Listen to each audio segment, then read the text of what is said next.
Michel Vinaver, d'abord merci de nous accorder un petit peu de votre temps. Qu'est-ce qui vous a donné envie d'écrire à partir de cette invraisemblable histoire Bettencourt? Vous savez, pour un auteur de théâtre aujourd'hui, une question se pose souvent qui est: il faut raconter une situation avant que le public comprenne. Or, avec l'affaire Bettencourt, pas la peine. Pas la peine parce que tout le monde sait, tout le monde a vu des images, tout le monde a entendu des voix. Alors c'est une énorme économie. Il y a une possibilité de faire aujourd'hui ce que faisaient les auteurs grecs de la tragédie, à savoir de prendre des héros de la mythologie dont le public connaissait l'existence et les différentes facettes. Ça, c'était un puissant mobile de prendre l'affaire Bettencourt comme cible de mon théâtre. Alors, le sous-titre, le titre c'est Bettencourt Boulevard. Juste une parenthèse, je crois que c'est un titre que vous avez choisi, c'est un clin d'œil au film de Billy Wilder, c'est ça, Sunset Boulevard? Oui, mais il faut compléter par ou une histoire de France qui, qui complète le tableau, puisque Bettencourt Boulevard, qu'est-ce que ça évoque? Ça évoque une grande artère sur laquelle circulent toutes sortes de véhicules, depuis les semi-remorques jusqu'aux scooters, en passant par tout type de voitures, et puis les piétons, et puis etc., etc. Donc c'est un boulevard. Cette affaire est un boulevard, tellement il s'y passe de choses, tellement il y a de circulations diverses et variées. Bettencourt Boulevard, c'est un clin d'œil, comme vous le dites, à Sunset Boulevard, boulevard du crépuscule dans la version française, le film de Billy Wilder qui comporte un chroniqueur. Et ce chroniqueur, on entend d'abord sa voix et puis ensuite on voit son corps au fond d'une piscine. Oui, il y a une relation de la pièce avec ce film, au sens qu'il me fallait, pour me mettre à circuler sur ce boulevard, l'aide d'un médiateur que j'ai appelé le chroniqueur. Et une histoire de France, vous dites qu'il y a une profondeur, enfin j'ai lu dans une interview, vous disiez qu'il y a une profondeur historique dans toute cette histoire, et c'est ce qui vous a intéressé aussi? Quand j'ai commencé à travailler sur ce thème, j'ai voulu connaître les antécédents des principaux personnages, et je suis tombé sur le papa de Liliane Bettencourt, Eugène Schueller, dont je connaissais l'existence.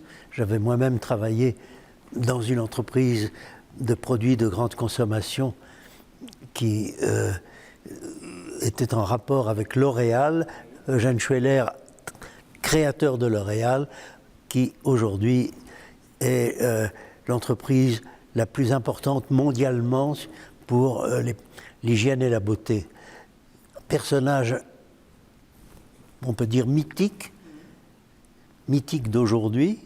Il est dans le mythe du XXe et XXIe siècle.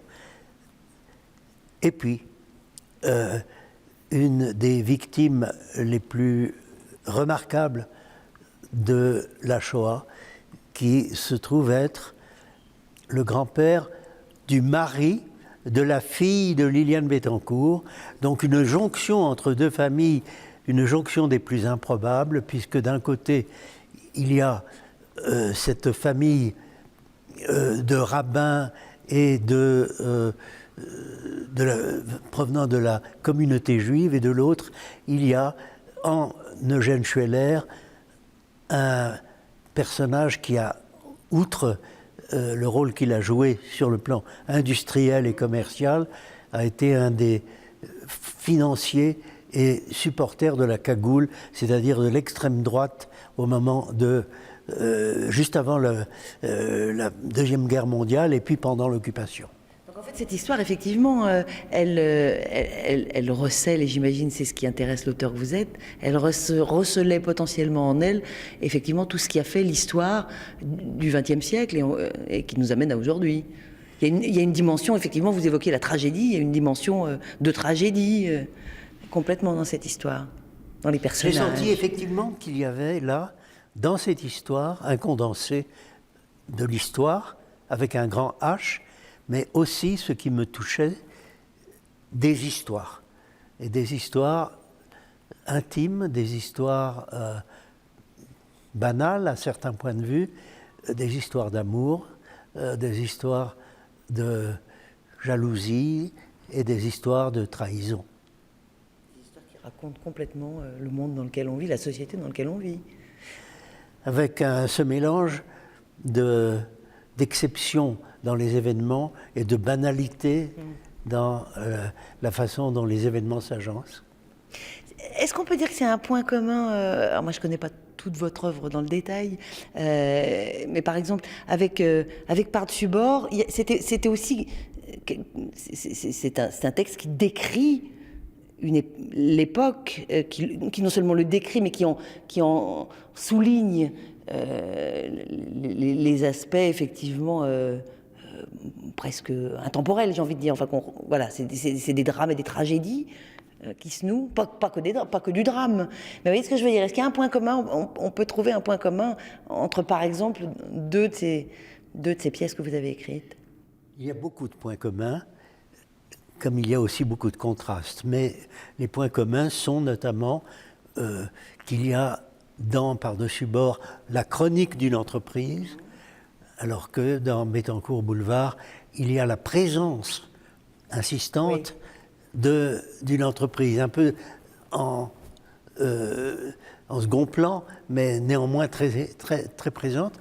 Et le même mélange, je dirais, du quotidien des personnages et de leur inscription dans la grande histoire. J'ai vu que vous aviez, alors, sauf si mes sources ne sont pas bonnes, vous avez écrit finalement en relativement peu de mois, en quelques mois, 6-7 mois. J'ai commencé en juillet 2013, j'ai terminé en janvier 2014. Donc oui, ça a pris un peu plus d'une demi-année pour arriver à ce qui m'est apparu comme la fin naturelle de cette pièce, sans que je puisse expliquer pourquoi. Parce que l'affaire Bettencourt n'était pas terminée. On était encore à attendre des appels. On était encore à ne pas même pouvoir supposer que l'affaire allait se régler définitivement. Nous sommes encore aujourd'hui dedans. Eh bien, qu'est-ce qui fait qu'à un moment donné, on se dit c'est fini? Eh ben, je ne sais pas, mais c'est ce qui m'est arrivé. Ce sera ma dernière question. Donc la pièce sera créée là en novembre, ici au TNP, par Christian Schiaretti. Quel regard vous portez sur son travail? Qu'est-ce qui vous séduit dans son travail? Nous sommes très proches l'un de l'autre.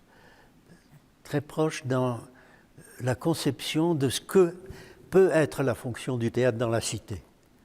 Très proches dans l'économie des moyens qui nous semble souhaitable, et qui nous semble souhaitable pas seulement sur le plan strictement économique, mais sur le plan esthétique.